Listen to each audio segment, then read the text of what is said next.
తర్వాత రోషయ్య ముఖ్యమంత్రిగా ప్రమాణ స్వీకారం చేసేటప్పుడు నేను ప్రమాణ స్వీకారం పోనన్నాను.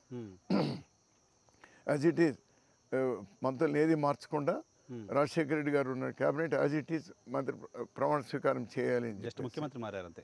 ముఖ్యమంత్రి మారినారు. అప్పుడు చేయాలని చెప్తే నేను పోనని చెప్పినాను. ఇంకా నేను సూట్ కేసు సర్దుకొని ఇంకా బెంగళూరు ప్రయాణం అవుతా ఉన్నాను.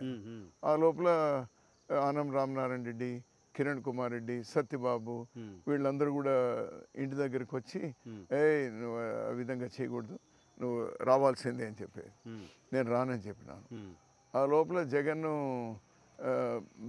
భాస్కర్తో ఫోన్ చేయించినాడు. ఎవరు మన చెవిరెడ్డి భాస్కర్ రెడ్డి గారు ఫోన్ చేసిన. నేను ఊరికే ఫోన్ తీసిన, ఇదో జగన్ మాట్లాడుతానని ఇచ్చాడు. అన్న ఇప్పుడు నువ్వు ప్రమాణ స్వీకారం పోకపోతే మనకు నష్టం కలుగుతుందన్న, ఇదేదో గ్రూపులు పెడుతున్నావు చేస్తున్నావు అనేది అవుతుంది. అదేంటే లేదులే అవసరం లేదని నా కోసం మీరు ప్రమాణ స్వీకారం చేయాలి అన్నారు. సో జగన్ కూడా ఇప్పుడు గొడవ పెట్టుకోవడం ఇష్టం లేదు కాంగ్రెస్తో. ఆనాటికి లేదు, డెఫినెట్గా లేదు. లేకపోతే నన్ను నువ్వు పోయి ప్రమాణ స్వీకారం చేయని ఎందుకు చెప్తాడు అతను. అప్పుడు పోయేది ప్రమాణ స్వీకారము చేసాను. లాస్ట్లో నేను పోయి ప్రమాణ స్వీకారం చేసాము. సరే అది నడిచింది. ఆ తర్వాత మళ్ళీ వచ్చా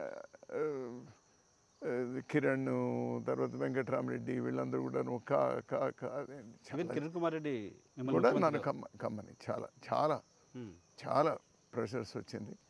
దాదాపు 8 నెలలు నా వెంట పడినారు. లేదా I'm not interested because of Jaganmohan Reddy. మాట ఇచ్చినాను, నాకు వద్దు అని చెప్పినాను. అట్లా జరిగిపోయింది.